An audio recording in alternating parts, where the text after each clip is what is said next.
Right guys, how's it going? Welcome back. A few months ago I bought a 1993 Nissan 100Nx from eBay for £500. That was finished in cobalt blue and I thought it'd make a good project car. Anyway, when it arrived, it was in worse shape than I thought. Now because the Nissan NX is a very rare car that most people have forgotten about, I think there were fewer than 60 registered in the UK, sourcing parts was quite tricky. So I quickly realised the best way to get parts would be to buy a donor vehicle. And that's exactly what I did. So I bought this, another 1993 Nissan 100Nx. I found this one on Facebook Marketplace for just £700. Eventually I knocked him down slightly to £600. And that was that. I thought I'd strip this car for parts and then use them on my cobalt blue NX, but when this arrived it was in far better shape than the original NX that I bought. Which of course meant that my plans changed, so I decided the best course of action would be to save this white one, save the donor vehicle, and then, shelve the blue one for now. So today it's finally finished, so I thought I'd give you a quick tour and show you everything I've had done. Right, where should we start then? Well, we may as well start with the wheels. Now when I bought this on Facebook Marketplace, it had 3 odd wheels. There's only one original Nissan wheel. What I did then was take the original wheels from the blue NX and then put them onto this. In addition to that, it needed 4 new tyres because the tyres on the blue ones were shot. They were beyond repair, they were very old and wouldn't hold air. So I put 4 new tyres on it. I also then took the wheels to Prestige Wheels over in Bredbury and had them powder coated. They've done a really good job. Over time the hubcap had faded so it was a different colour from the wheel and it just looked really odd. But now they're as good as new. If you remember, the paintwork was very dull. It was very flat, it had the texture of a chalkboard. It just had no shine to it whatsoever. In addition to that, there were a few patches of rust. Now, thanks to Jimmy, I've had this all sorted. If you remember, round here, somebody had done a DIY repair. It looked like it had been filled with Play-Doh or something. It looked terrible. Looked like somebody had gone mad with polyfiller. But now Jimmy's worked his magic and it's probably better than when it left the factory. I'm really pleased with the result of this. Moving around the back, I've painted the rear bumper and I ordered a new 100Nx sticker. Now thankfully I ordered 2 because the first attempt wasn't quite right. Yeah, I'll have another go at that later. While it was at Jimmy's, he's flatted the bodywork off and then given it a real deep shine. And it's now, well, it feels like glass to be honest. It's almost got a mirror finish. He's done a really good job. He also decided to paint the wing mirrors because they're originally black and it kind of didn't match all this trim. The whole car's colour coded and they just kind of stuck out like a sore thumb. And I think they look much better in white. I also asked him to paint all the black trim. There were some patches here. On this B-pillar here it was kind of faded and peeling, and then there were some patches here on this trim around the window where it just looked a bit sad. He spent hours and hours masking everything up and then he gave everything a coat in satin black and it looks really good. He's even painted the wiper arms. As usual, I've replaced the reg plates. Now what I opted for with this was the original style. So I spoke to a company called Retro Plates. They're really good actually, I've used Retro Plates many times. If you've got a modern classic and you want these pre-2001 style plates, then contact Nick at Retro Plates. He does a really thorough job. So I sent him a picture of the original plate and he's just matched it, including the original supplying dealer, Howard Garages of Weston. I think that's a really nice touch. It might seem like I've gone overboard on a 30-year-old Nissan, but I've really enjoyed the whole process. Most of the time I just buy ordinary cars, and no one really cares about a Kia Picanto. Whereas this, I've thoroughly enjoyed from start to finish. Usually I buy a car and it might need the wheels refurbishing or a bumper corner painting, whereas this has been kind of a mini restoration, and I've really enjoyed it. In fact, it's reignited my passion for unloved 90s cars, and that's exactly what the Nissan 100Nx is. You should see my watch list on eBay now. It's just full of MR2s, Celicas, all sorts of stuff. So watch this space. I mean, take a look at this Toyota MR2 that I'm currently looking at. It's currently got 3 days left on eBay. The current bid is £1,750, but I want it. It's a 1991, it's done 89,000 miles. It's automatic, which probably isn't the most desirable for an MR2, but it looks all right. The description reads well too. So it says, I've owned this car for a couple of years and I've brought it back to life with my son after it's been sat for a number of years unloved. Receipts for work includes new sills, work on rear arches, new radiator, new fuel pump, new distributor, plugs, all that sort of stuff. This is why I want it. This might not be a huge project for me. All it says is, it's pretty immaculate but not concourse, rear tyres have some small cracks in and the paintwork isn't perfect. Well, luckily for me, I know just the man for the job. Now when I've checked this out on Car Vertical, everything comes up clear. Let me show you.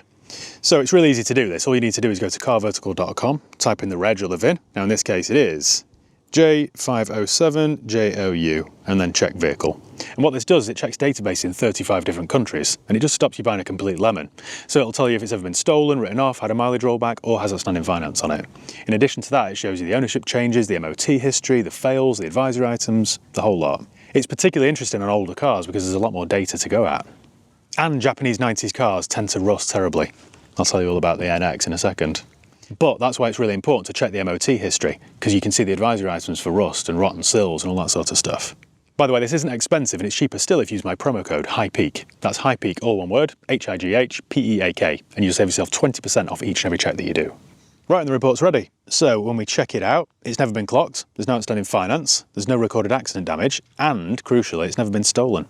The MOT history as well, you can see there's a big gap here. So from June 2009 to July 2023, it had done 200 miles. It's been off the road, clearly. This is why this car vertical check is just worth its weight in gold. It's a 1991 MR2 automatic in white, and most importantly, the last 2 or 3 MOTs are all clear. There's not a single advisory item there for rust, which fills me with confidence. So I might buy that.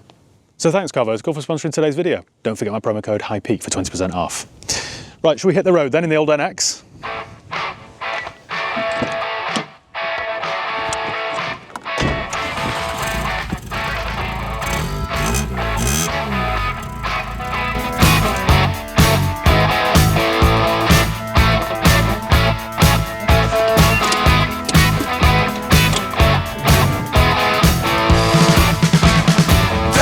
When I bought this car, it didn't even have an MOT.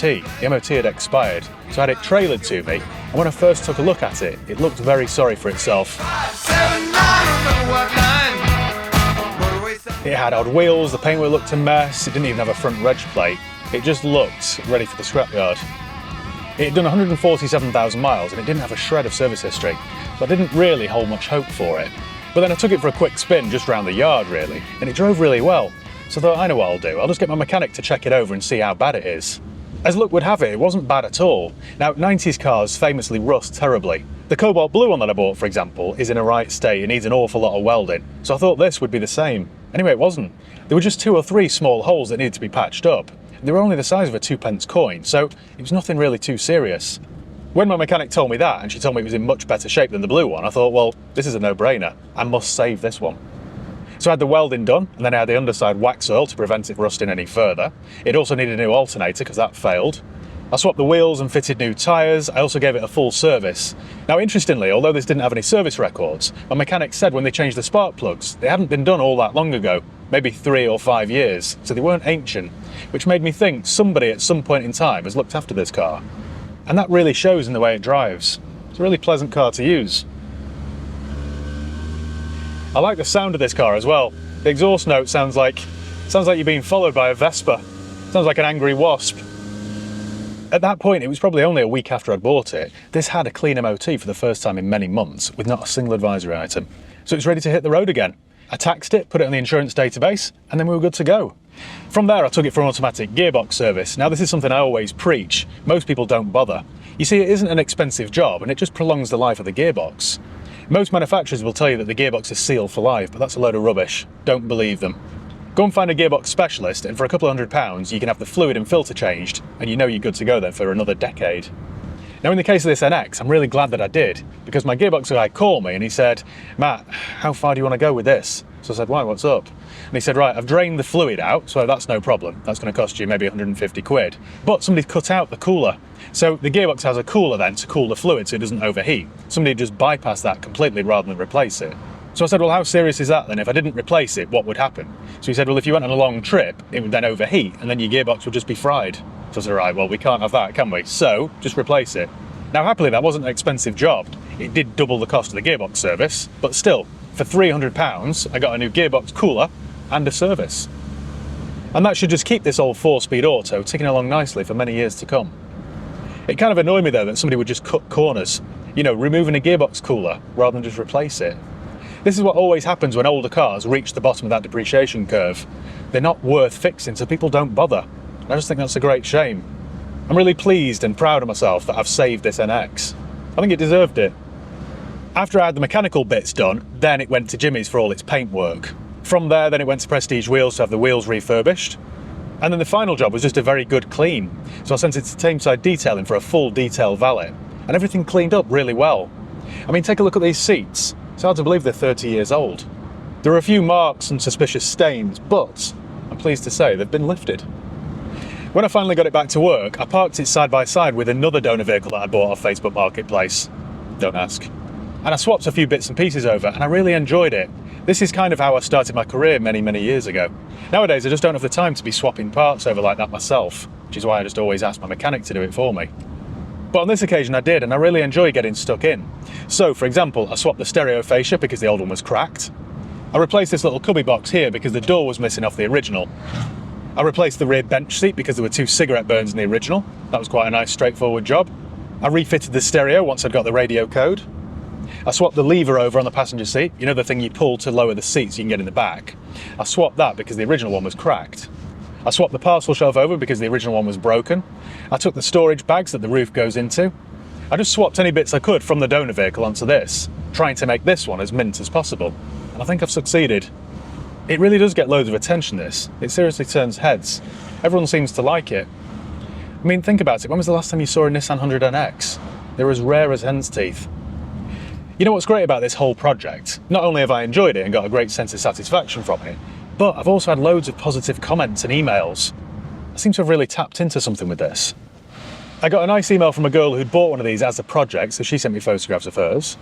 And then I got an email from a guy called Clive in London with his wife's NX. Now, he told me he was going to scrap it, but before he scrapped it, he said, would you like it for free, just to try and get it back on the road? So that's exactly what I did. So I had it trailered up from London, got it through an MOT, had it serviced, had it welded, and now it's gone for a full respray. I've also had Instagram messages and emails from people offering me parts for it. So it seems to be a really nice community, albeit a particularly small one. So overall, I'm really glad that I did it. I know I've massively overspent with this car. I haven't worked out a total yet, but I know it'll be up there. But I don't really care. I think it was worth it. And you know something, given the chance to do it all over again, I absolutely would. Every single time I'm in this car, I just really enjoy it. It isn't the quickest. In fact, I was looking the other night and its 0 to 60 time is 12.8 seconds. Its little 1.6 litre 100 horsepower engine doesn't really like steep hills either. It does struggle somewhat. You have to really kick it down for you to get anywhere.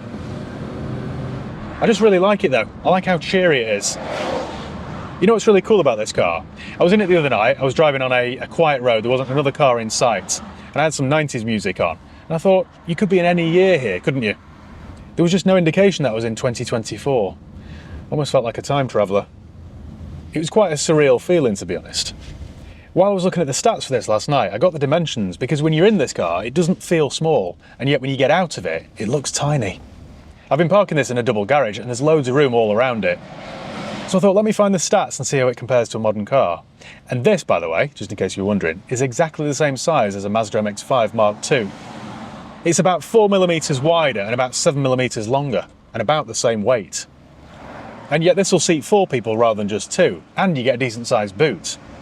It's a real testament to Japanese quality, this car, because this car's 30 years old, I'm currently sat in heavy traffic, it's a nice warm day, and my temp gauge hasn't moved an inch. The engine's quiet, the gearbox is smooth, there are no complicated computers to deal with. This is the kind of car that you could work on yourself. I just love this era of cars. Everything's straightforward. So I think that's about it. I just wanted to show you the finished article because I'm really pleased with it. So thank you once again for watching. Make sure you give the video a thumbs up if you enjoyed it. Make sure you subscribe if you haven't done already. You can follow me on Facebook, Instagram, Twitter and TikTok. I'll leave the links below. And yeah, I'll see you next time.